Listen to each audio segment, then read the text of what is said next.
Hi, this is Jackie on our Wednesday Facebook Live session where we review the different chapters in my Dream Journey book. I hope you have had a nice day. It's been rather cold in Nairobi, but that's the season and we must learn to live with it. I hope you've had a nice day. Today we are looking at chapter 8, and chapter 8 is titled Life Momentum. When I was going through these pages in preparation for this evening, I remembered Mr. Mwangi, my physics teacher back when, talking about momentum being made up of two variables. One is mass and the other is velocity, or perhaps in layman's language, how much of something there is and how fast it is moving. And these two variables together combine to give it momentum. To illustrate this, just think about what a small marble thrown at you at some speed could do versus a big balloon thrown at you, even if we were to assume that it could move at the same speed. So it's not about how big the item is, but it's really about how much mass it contains. And as I have mentioned, how fast it is moving. I tried to look up the meaning of the word momentum in the dictionary, and it said that momentum is the impetus gained by a moving object. Impetus is something that makes a process or an activity happen, or perhaps happen more quickly. I like two words in this, or two concepts in these definitions of momentum or impetus. And one of them is the idea of motion. And the other one is the idea of speed, or perhaps we could rather use the term urgency. These concepts fit in very well with our theme, journey, my Dream Journey book, because by definition, a journey involves motion. You cannot say that you are on a journey if you're standing still. And if you're moving, then the concept of speed, of motion comes in. So you could move faster or you could move slower. And the two things combined, that is whatever you're moving together with the speed at which you're moving it, gives you momentum. So in life, momentum is generated from one, the intentional energy that you put behind whatever it is that you're doing. In this case, we are talking about the pursuit of your life, your deepest desires, or the creation of the future that you desire, or the creation of the life that you really, really desire. So the one thing, on the one hand, we are talking about the intentional energy that you put behind that thing.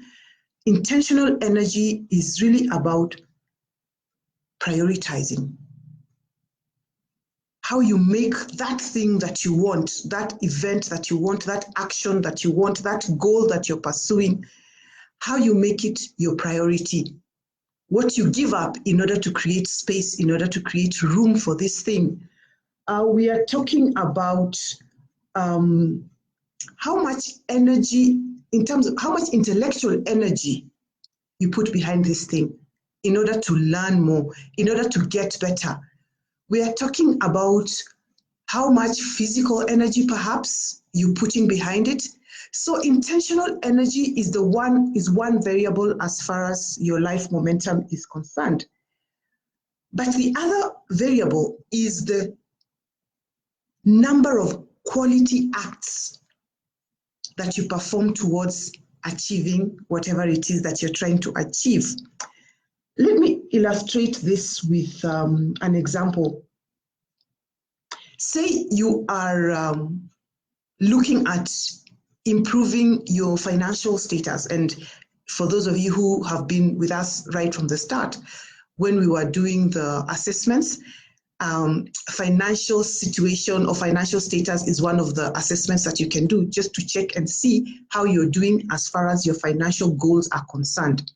So say you identified this as something that you would like to work on, or something that you would like to improve, or that, you know, this is the area that you want to really do some work on in order to achieve whatever it is that you're looking to achieve.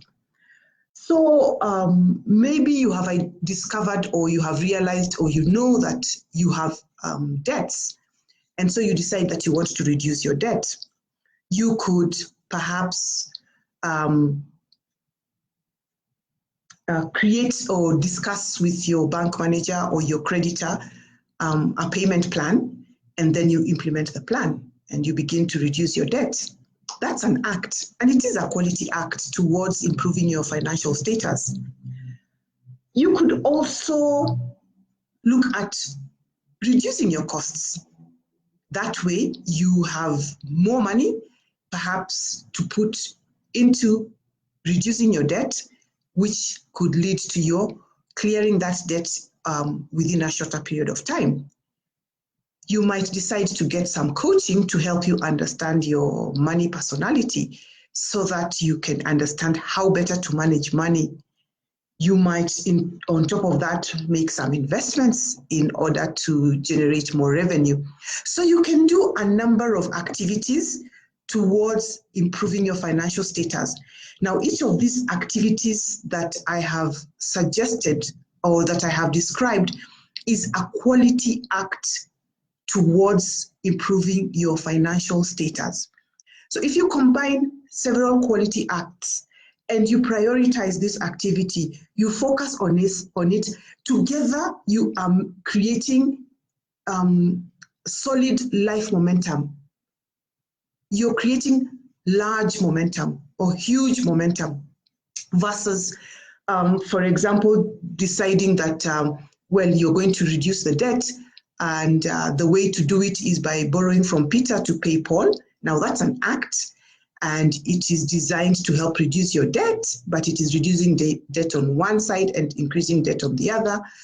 And if together you don't take on additional activities, then for sure you are performing some acts towards a certain desired result, but the sum total of those acts is really small, and therefore life momentum as far as this specific area is concerned will also be relatively small.